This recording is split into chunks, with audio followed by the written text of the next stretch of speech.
आगजनी, पथराव, टकराव।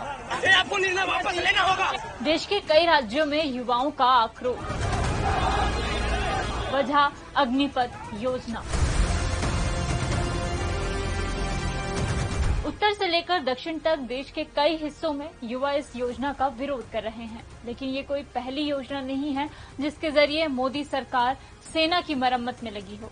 आज मंडे मेगा स्टोरी में जानिए मोदी सरकार में हुए सेना के 5 बड़े बदलाव। सबसे पहले बात उस बदलाव की जिसने सेम रैंक के फौजियों की पेंशन समान की। 7 नवंबर 2015 को मोदी सरकार ने 1 रैंक 1 पेंशन यानी OROP नोटिफाई कर 1 जुलाई 2014 से इसे लागू किया। इसे अलग अलग समय पर रिटायर हुए सेम रैंक के फौजियों की पेंशन समान करने के लिए लाया गया। OROP से 20,60,220 पूर्व सैनिकों को लाभ मिला। OROP के तहत पूर्व सैनिकों की पेंशन पर सरकार सालाना 7,123 करोड़ खर्च करती है। 1 रैंक 1 पेंशन पर सवाल उठे। पूर्व सैनिकों ने कहा कि 1 रैंक 1 पेंशन को सरकार ने 1 रैंक मल्टीपल पेंशन बना दिया है। मतलब ये कि सेम रैंक के रिटायर लोगों की सैलरी अब भी अलग है। हर 5 साल पर OROP पेंशन को रिवाइज करके रिफिक्स करने पर भी पूर्व सैनिकों ने सवाल उठाए हैं। OROP के बाद रक्षा बजट का 28.4% हिस्सा रक्षा पेंशन पर खत्म होने पर सवाल खड़े हुए। सेना में दूसरा बड़ा बदलाव था CDS की नियुक्ति, जो पहली बार 2019 में हुई। 15 अगस्त 2019 को पीएम नरेंद्र मोदी ने तीनों सेना और सरकार के बीच तालमेल बिठाने के लिए चीफ ऑफ डिफेंस स्टाफ पद बनाने की घोषणा की और 3 महीने बाद ही 24 दिसंबर 2019 को CDS पोस्ट बना दी गई। लेकिन CDS पद बनाए जाने पर कई सवाल उठे। इसे बेहतर तरीके से समझने के लिए हमने डिफेंस एक्सपर्ट मनोज जोशी से बात की। वो कहते हैं कि इस पद के क्या मायने हैं, ये अभी तक सही से क्लियर नहीं हो पाया है। अगर CDS पद इतना ही जरूरी है तो 6 महीने से ये खाली क्यों है?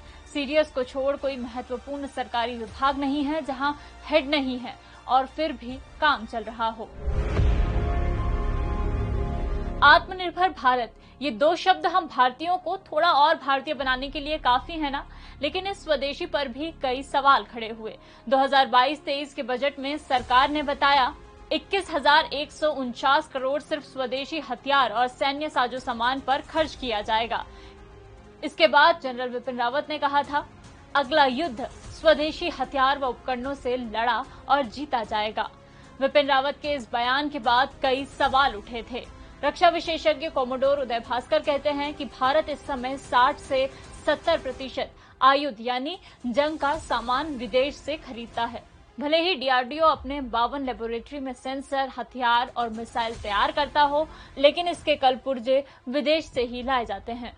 स्वदेशी होने के बाद भी ब्रह्मोस मिसाइल के 65%, लाइट कॉम्बैट एयरक्राफ्ट के 40% कलपुर्जे विदेश से आयात होते हैं। अब बात उस स्कीम की जो इन दिनों हर नुक्कड़ चौराहे की बहस का मुद्दा बनी है, अग्निपथ स्कीम। अग्निपथ तीनों सेनाओं में शॉर्ट टर्म यूथ रिक्रूटमेंट के लिए नई स्कीम है। इसमें भर्ती होने वाले युवाओं को अग्निवीर कहा जाएगा।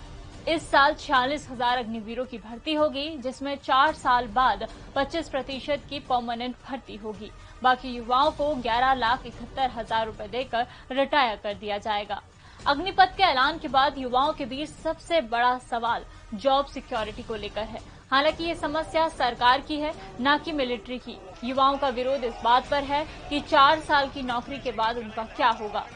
वहीं अग्निवीरों के बिल्ले, बैच और चिन्ह रैंक अलग होने से सेना में भेदभाव बढ़ने जैसी बात को एक्सपर्ट गलत मानते हैं।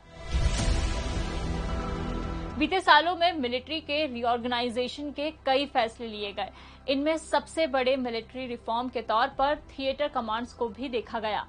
तीनों सेना और अन्य सैन्य बलों के बीच बेहतर तालमेल के लिए इनको एक छत के नीचे लाना ही थिएटर कमांड है। इस कमांड का एक ही ऑपरेशनल कमांडर होता है।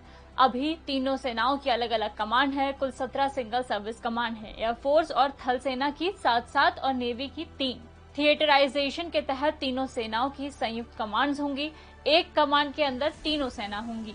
नए थिएटर कमांड पर एयरफोर्स ही सवाल उठा चुका है। वायुसेना ने अपनी सीमित हवाई संपत्ति को अलग अलग थिएटर कमांड्स के बीच बांटने का विरोध किया है। डिफेंस एक्सपर्ट मनोज जोशी और